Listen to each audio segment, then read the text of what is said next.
Hey, welcome again to a little video, and today I'm just going to be discussing bubble salt and selection salt. Ignore this garbage, that's from something else I was doing. Anyhow, let me show you some diagrams of it. This is selection salt, and basically, selection salt, all it does is, you can see here, it takes this element and looks at the next one, and looks at the next one, and basically it goes until it finds one that it's bigger than and switches them. And then it'll go to the second element, and that element will check every other one next to it until it finds one bigger and then swaps them. And if we go back here, because I was looking at these, bubble salt works just similarly, but instead of looking at the first element, it just goes through the whole array and switches them in as it finds them, basically, because it'll just go through, and then if it's not sorted, it'll go through again, and etc. etc. And basically, that's really all you need to know. So let's create all libraries. So we just need the input and output one, and we're going to need a void function this time because this function won't need to output anything. It'll be changing things, but because we're working with arrays, it won't need to actually output it. So let me show you what I mean. So when an array is used, it changes the permanent memory in your stack because it's saved, right? Like normally when you use an integer, you might notice and you will return the value that you've calculated. But in this is automatically saved because an array is just a pointer, and pointers point to a place in memory, and this is just saving things within memory. Not the actual way, but things are being saved. Know that. And let's actuate this function. So we're going to need a for loop because we're going to need to run through the array twice. And now keep in mind I'm not using if statements to make sure this is as efficient as possible. I'm just writing it kind of in a simple way. Now you could use if statements if you want to improve this, but it won't improve it significantly enough in those better sorting algorithms. I'm just showing you this because it's a good starting algorithm. It's kind of cool, kind of fun, kind of nifty. Anyway, so we're going to change these to m's, and right here, I'm going to put an if statement, and we're going to check if the first element, as shown, like in the diagram, you always look at the first element, and then you look at the second element, and is it bigger? Well, we don't know, because we haven't tested that, and basically, if this is true, we're going to want to switch them, so let's do this, and go like this. Now, the small bunch of you might know this is wrong. So what we're gonna do is we're gonna create a temp variable. And actually, I should explain why this is wrong, because a of m is overridden when you set it equal to this. So when we go to swap a of m plus, well, make a of m plus 1 equal a of m, the first element, so make the second element equal the first element, it actually is just setting its value to itself, which isn't really that helpful. So we're gonna go create a temp variable, make it equal the first element, and come down here, make the second element equal the first. And that's it, basically. Let's go to some of these spaces, that's ugly. Okay. Let's do this, and let's test it. And if all went correctly, it should work. Let's make a variable. 100, 20, 50, 40, 60, and then that's clearly not sorted. And 1 equals, and this is just going to be the length, so 1, 2, 3, 4, 5. Yikes, can't count anymore. That's not a good sign. Too young for that. And anyway, int 1, we're going to make a loop and print this out. And let's print this.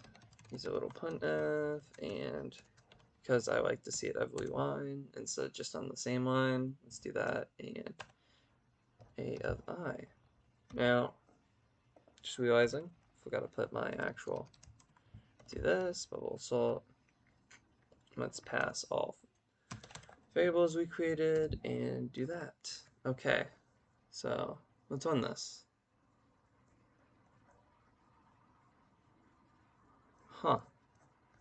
I think my compile is bugging out because I'm streaming at the moment, well, recording, so let's do this instead. Let's open up all browser, and I actually have a C compiler that I use sometimes because this happens, and let's print it. As you can see, works beautifully. Okay, so I'm gonna go back here because I don't want to look at that, and we're gonna write our second function. And let's copy this, and we'll paste it because it's gonna be very similar, except of course we're gonna call it selection sort, and save that. And yeah, we're actually just gonna use the same variables, except instead of doing what we did last time, we're going to check the first element is bigger than the current element we're looking at. Basically, this is just going to go the first element's looking at the... Screw up, let's open a diagram again. Just to better explain, because I think my explanation might be being lost. So, like I was talking about, looking at this element, I'm going to go through all of these, and then I'm going to look at this element, go through all these. Now, I'm not going to do this because I don't have it off the top of my head, and I won't be hard to do, but you could save some running time by, instead of doing this, you go, when this for loop is finished, you go m plus how many times this is run. Because what that's going to do is that's going to skip all the stuff on the left. And we're not going to really worry about that, but it is kind of interesting to keep in mind, and I really do recommend doing that, keeping that in mind, that is. And we're just going to switch these, because that's what we got to do. And yeah, so that's the whole algorithm. See, very similar, just basically the same algorithm, just, you know, kind of done a little differently, interestingly though. And let's run this. Let's see if selection sort will do the same job that the other one did. Selection sort sort. See, and yeah, we don't. Didn't realize I did that. You're a little bit too copy pasty, but you know, whatever. Beautiful. Look, nice and sorted, just like the other one was. Go back and demonstrate that bubble sort printed out the same thing, because why not? Oh, this online compiler is not doing it for me. Yeah, so basically they just printed them out in a different way. Now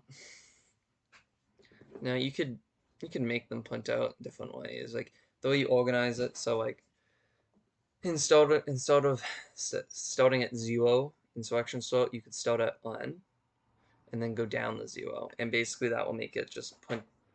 It'll make it reorganize in the opposite way. And bubble sort, I think don't get me wrong, you could just do it this way, and you ready? Boom, switches the whole thing on. And that's just because it's, instead of checking if the first digit's bigger than the second one, you're checking if it's small, and basically it'll all switch it around. I don't know why that really big numbers though, but let's not worry about it. I think it's just because 1, 2, 3, 4. I think it's just because I switched this around too much and I confuse it and probably messing with the algorithm in a way. Yeah, it's for reasons probably related to printing. Yeah, I don't know why that 20 is turning into. Anyway, it's more efficient to do it that way anyway. Don't worry about it. Yeah, that's the two good ways to do it. I wouldn't actually recommend messing around with this, apparently. Huh. It's always printing. Or am I just... I'm just bugging out. Yeah. Yeah. Just bugging out. Anyway. For whatever reason, skipping over the 20. I reckon that just has to do with a crappy online compiler, but I wouldn't worry about it. Basically, these both, let's analyze this for a second, these both run in O of n squared, because it's just basically each run's going to run through the length of the entire array like twice. at the worst. And you could also make these more effective, so it's like O of n squared minus whatever, but like ultimately it's just bits and change, doesn't really make much of a difference. But yeah, thank you for listening. I appreciate it. Have a nice day.